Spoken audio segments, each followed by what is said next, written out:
Thursday night couldn't have gone worse for me as a Jet fan and an Islander fan. The Islanders really cannot put the puck in the net. They can't. I don't know what's going on with this team, and I know Lou thought he'd had enough firepower to wait until the trade deadline. And he's been known to make moves at the trade deadline, which made him GM of the year twice, 2 times out of the 5 years he's been here with the Islanders. I just don't know what he was thinking going into this season where he was going to find the offense. Zach Parise is an old man. If Zach Parise was in his mid-20s, and obviously the Islanders got him in his mid-20s, you're talking about an offensive player that could put 35 goals in, give you about 50 assists.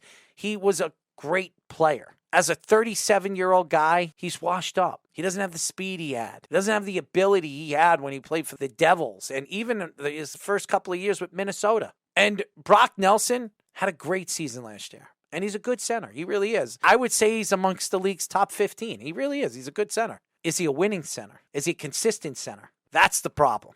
Anders Lee, he's just a big grunt that stands in front of the net and tips the puck. And he's basically what Kreider was at the beginning of his career. That's what he is. And he doesn't have the speed that Kreider has. He's slow. And after that knee surgery, he's even slower. They have a star in Barzal, but he doesn't put the puck in the net because he has nobody that can help him when it comes down to it. He has to be the facilitator, not the closer. This game on Thursday, they needed this game. Now, I know it's still early, and the Rangers are only, 5 points ahead of them. It's not a big deal. There's a lot of hockey left. But this is what happened to the Islanders last year. They fell too far, and then they couldn't catch up. And this year, it's so close.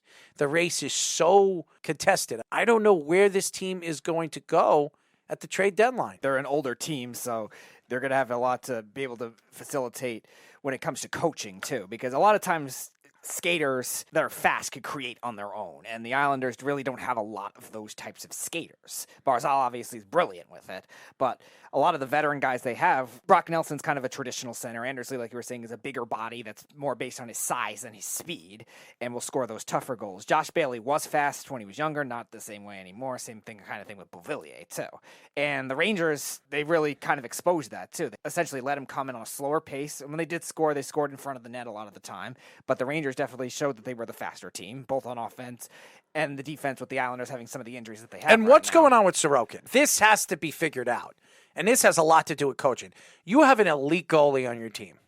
He's an elite goaltender. Why is he giving up so many bad goals? His numbers would show you he's still elite, but he is 10-11 as a starting goalie in the league. Even Shesterkin, who doesn't have the numbers he had last year, he's like 16-4. You're telling me that you can't win with Sorokin is in net?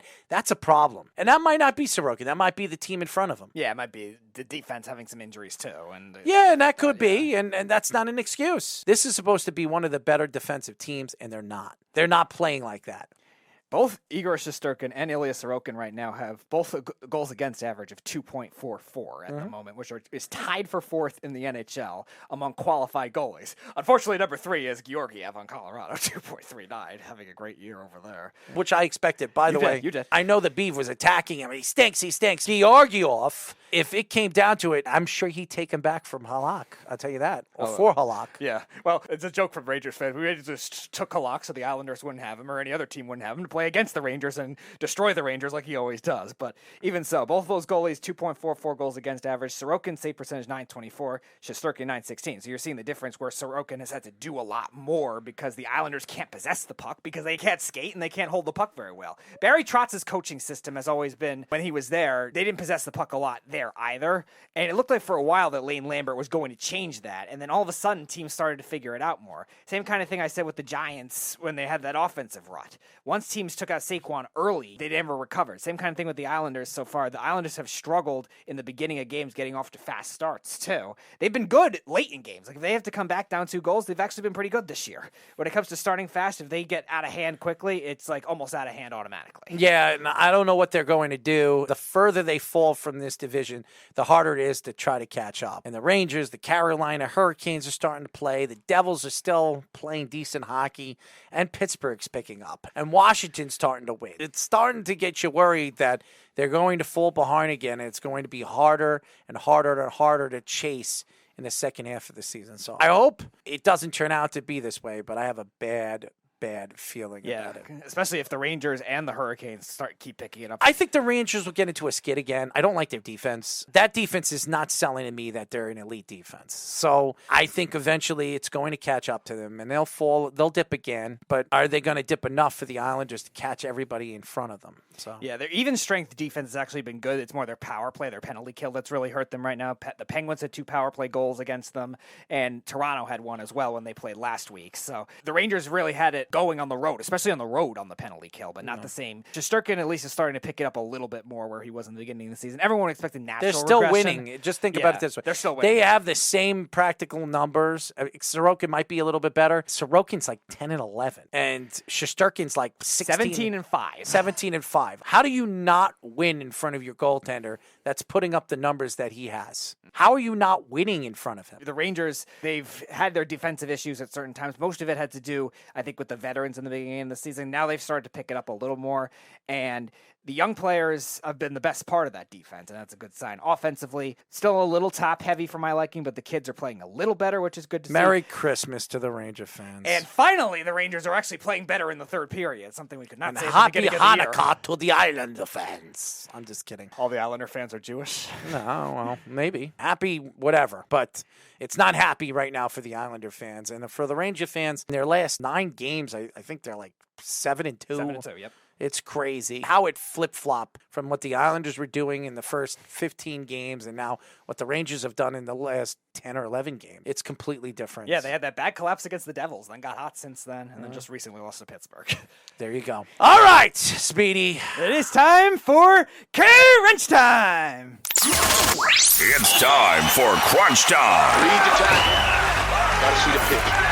I guess you can call it Crunchmas as well, as it is Christmas Eve. Crunchmas. And we will start in the NFL. Buy or sell. Christian Watson will have more receiving yards than one of either Tyreek Hill or Jalen Waddle. I am going to buy it. I don't know for both of them. Tyreek Hill could have a big game, but I have a feeling it's not going to be him. I think it's going to be Waddle because Alexander will be shutting down that ass. I really believe Watson's going to have a big game. He is a breakout guy. Miami's had problems in the open field stopping top-end receivers, so I believe Christian Watson will outdo one of those guys. So I'm going to buy it. Yeah, I'm going to buy it too, and I agree with you. I think it'll be Tyreek Hill. I think Jair Alexander has that body type, the speed that is perfect to be able to contain him. You saw Buffalo be able to limit him to short catches a little more. I think you'll see Green Bay try to do the same thing to have any shot in this game. So I am going to buy it. All right, buy or sell. We know Steve Cohen loves to spend money. Buy or sell. He will have the Mets payroll and combined salary over $100 million above the next team. It's right now 110 by the end of spring training, too. I'm going to buy it. I think what he has done this offseason has really shown that he has deeper pockets than everybody else in the major leagues, and maybe other teams can compete against him with their deep pockets, but he doesn't care about money. Money grows on trees for Mr. Uncle Stevie, so I absolutely buy it. Yeah, I'm going to buy it too. The only big move I could see the Yankees, who are right now second, making is the Brian Reynolds. But They don't have to pay him. They don't have to pay him this year because he's on the arbitration contract right now. So I don't think that's going to make a massive difference in the immediate payroll. So I'm going to buy it. I think Steve Cohen, that $806 million combined assets will still stay for this year. All right, buy or sell. The Eagles will still have the leading individual wide receiver in the Philly-Dallas game, despite no Jalen Hurts. I buy it. A.J. Brown has been fantastic, and I like Gardner Minshew. I think he's going to be able to make the throws. He's not Jalen Hurts, but he'll make enough throws, and he'll make enough plays that A.J. Brown will get his takes, or Smith will get his takes. So I buy it. I'm going to buy it. I'm going to go a different direction. I'm going to go Devontae Smith. The Cowboys' second corner spot has really been the thing that's been cooked a lot recently on this bad defensive stretch that they've had. And I think Diggs and Brown will have their matchup, but I think Smith in the slot or on the outside is the second guy who's gotten some big, deeper catches lately. I think he'll be able to do it. So I am going to buy it. All right, buy or sell. The Nets winning streak, which is right now 7, will extend to 10 games. I'm going to sell that. I don't think 10 games. I could see 8 or 9. I think he'll fall short. I think one of these teams are going to figure them out. The Nets are playing good basketball right now. They're getting a lot out of Ben Simmons, and that's very, very important because defensively, that's what they brought him in for, and he is doing what they need him to do. So I am going to sell that. Yeah, I'm going to sell it too. I think they could beat Milwaukee, but Cleveland on the road is going to be hard today after Christmas. They've been playing very well as a home team this year. And then even Atlanta too. Atlanta at home in Atlanta too, I think could be a tough matchup too. They're trying to find themselves, so I'm going to sell that as well. All right, buy or sell. Both Saquon and Dalvin Cook will both have 125 scrimmage yards. I'm going to buy it. I think Dalvin Cook is waiting for that breakout game. He hasn't really had a lot of those this year, but he's played well. He just hasn't been elite. So I think this game he will, and yes, absolutely Saquon Barkley. He's the offense. He's everything to the Giants, so I buy it. Yeah, I'm going to buy it too. I think Saquon will get the receiving yards. I think rushing yards, he'll get his more big plays more than anything else. I don't think he'll be a consistent runner, but I do think he'll get enough for that. And Dalvin Cook definitely will. I can see him getting over 150 in this game. It's a really tough matchup for the Giants, especially with the outside, so I'm going to buy it. All right, one hockey one. Alex Ovechkin will break Gordie Howe's record before the end of the calendar year. 3 more games left to do it. He's still stuck at that 800. He needs 2 more. Oh, I buy it. I think he's going to do it. I really do. 3 games. I think he scores 1 in the next game, and then I think before the new year is here, he will break it. I do. I believe he breaks it before the new year. Yep, I'm going to buy it too. I think 3 games is definitely manageable. 2 West Coast games, so it might be a tough trip, but I still think Alex Ovechkin as an individual with a power play will be able to do it. I will definitely buy it. It'll be a nice New Year's Eve scoring title. All right, the last one. The Yankees will trade for Brian Reynolds. I buy it. I don't think it's a secret that the Yankees are the team in it to win it, and they have a chance to really win it this year. They bring in Brian Reynolds. The weakness right now is left field. They can get their future left fielder, and they'll probably re-sign him in the offseason. And then they can decide what they're doing at third base moving forward now that Anthony Rizzo will be there at least another year.